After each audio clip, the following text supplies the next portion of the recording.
जानने की कोशिश ये करते हैं कि क्योंकि आपने एक लंबी फहरिस्त बताई कामों की, कांग्रेस पार्टी कुछ मसलों को लेकर लगातार पॉइंट आउट करती है। सबसे पहला मसला ओपीएस का, दूसरा मसला अग्निवीर का, पीपीपी को लेकर घेर देती है, महंगाई को लेकर लगातार सवाल उठाती है।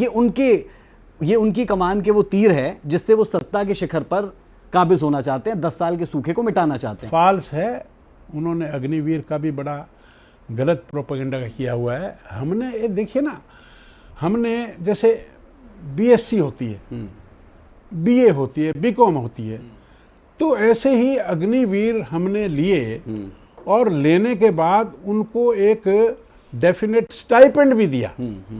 और स्टाइपेंड देने के बाद हमने उनको ये भी कहा कि आपका 25% जो है वो फौज में निश्चित है। और हरियाणा सरकार ने तो ये कहा, क्योंकि हरियाणा सरकार में भी बहुत तरह के काम होते हैं और हमें पढ़े लिखे यानी कि उस विषय में निपुण आदमी हमें मिलेगा, तो हरियाणा सरकार ने कहा कि हम तो 100% उनको एब्जॉर्ब कर लेंगे।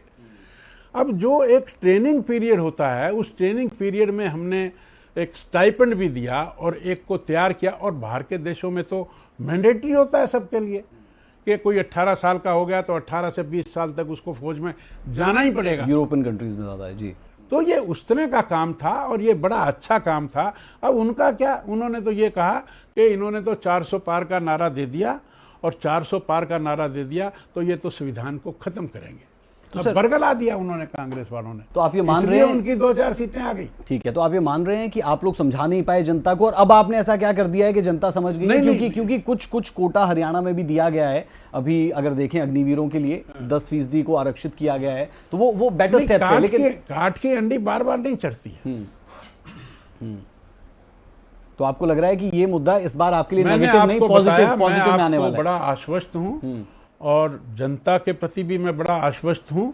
1 अक्टूबर को हाथ कंगन को आरसी क्या, 1 अक्टूबर को आप देख लेना, भारतीय जनता पार्टी की हरियाणा में तीसरी बार पूर्ण बहुमत की सरकार आएगी।